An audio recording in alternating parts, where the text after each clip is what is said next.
Alright, it's time to attach the elastic to the top of the leggings.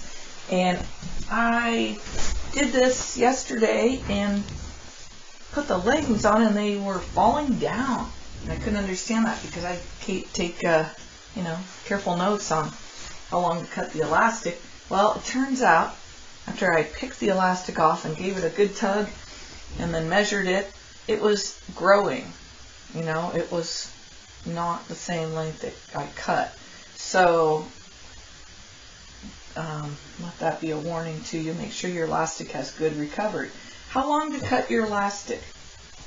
I suggest following the guide in the pattern, which will list the size and how long to cut the waist elastic for view B is what we're doing. And so, but it also depends on your size. So I cut a size X for my leggings. And the size X waist size is 33 inches. My waist is about 32 right now. When I cut these, it was 33, but it's kind of hovering there between 32, 33. And so the actual fabric at the top of the leggings, the distance is 30 inches. So there's about 3 inches of negative ease built into this size anyway. And they suggest cutting your elastic 29.5 inches. Now in the pattern, the instructions say overlap the elastic at the join. I don't. I just butt the two ends, which makes for less bulk, which is handy, especially if your cover stitch machine tends to skip stitches at bulky spots, which mine doesn't, but that's just my habit. I like the feel of less bulk too. So I don't need that extra. I could take a 1/4 inch off of that because I'm not going to overlap it. And then I also take, I ended up taking 1 inch off because my waist size was 1 inch smaller than the actual pattern. But if your waist size is the pattern waist size, if you cut that size that matches your waist, I suggest going with their elastic length and then making sure your elastic has good recovery. Give it a stretch and then, measure it out and then go around and give it a good stretch and then measure it again. When you do your join, like I say, you can overlap it as suggested in the pattern instructions, or you can butt it. I think, a lot of people just do a zigzag. I like this triple zigzag stitch because it makes it it secures it well. And it's nice and wide. If you are having trouble, sometimes machines don't like sewing plain just through elastic for some reason, and they'll just kind of make a rat nest or suck stuff into the dogs. If that happens, you could try putting a piece of tissue or toilet paper if you don't have examining tissue underneath, and sometimes that helps. My machine's usually fine with this. There's some really sheer elastics it'll be picky about. So once I've got my elastic length determined, I've determined that it has good recovery, and I've marked the 1/4 points. Your center back's 1 point, and then you can just fold that in half to get your halfway point, match those 2 points to get your 1/4 points, and same thing on the leggings, although I measure. I'm pretty careful to 1/4 these accurately. It really makes a big difference if your elastic isn't applied evenly. And so the first step to making sure your elastic is stretched evenly across the leggings is to mark your 1/4 points accurately on both the elastic and the leggings. And then I like to start, so I have these right side out, which I think is the easiest way to apply this for this stage. And I'm going to apply this to the inside, the wrong side, which on mine is where I have the laddering. And I don't want, this is just a little bulky. Even it's not very bulky because I butted the edges, but it still has a little bulk. And this part, the flat lock seam, it has a tiny bit of bulk.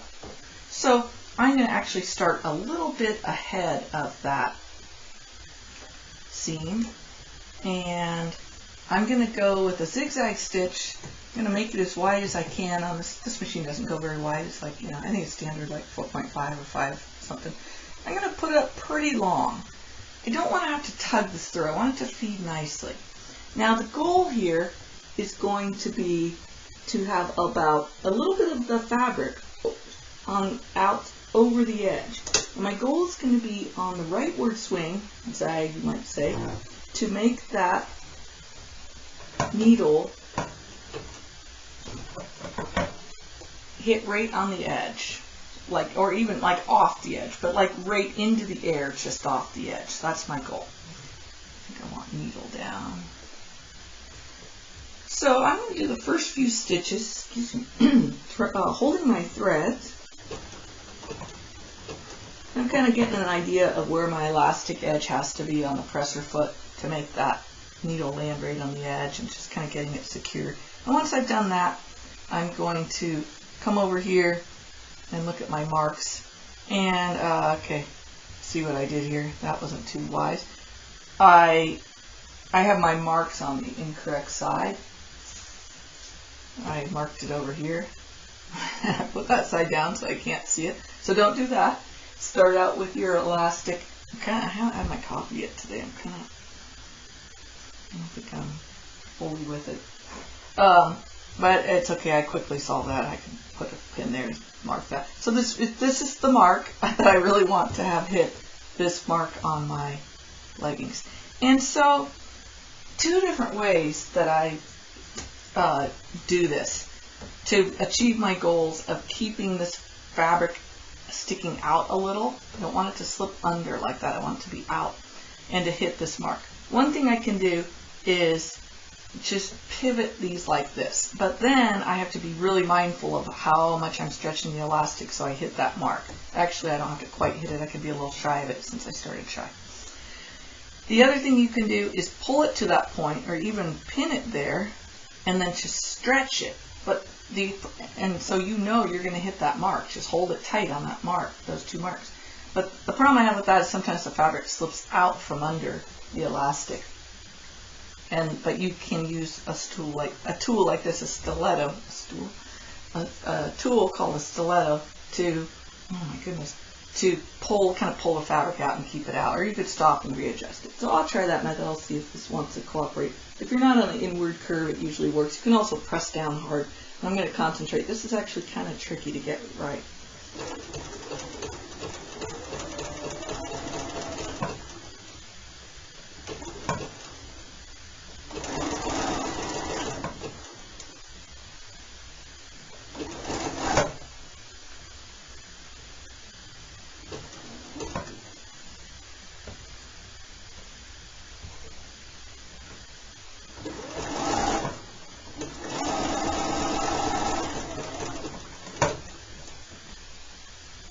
Alright, that's good. I did pretty good on hitting my marks. You can see I used a combination of those 2 techniques of holding the marks where they should be and stretching the elastic and maneuvering it right hand, left hand like that. So I will continue going around, being very careful to line up my marks, as I say. If you've done this correctly, what you get is kind of a picot effect, I think really pretty, where the zigzag pulls the fabric around the edge of the elastic. And the beauty of this is when we turn it under to cover stitch or zigzag top stitch it down somehow, the elastic won't show and it won't be felt. And I just think it's a pretty look. Some people like to serge the elastic on. It's totally fine. If that works for you, go for it. This is the method I like though. Alright, I'm going to finish zigzagging that band on. Bye.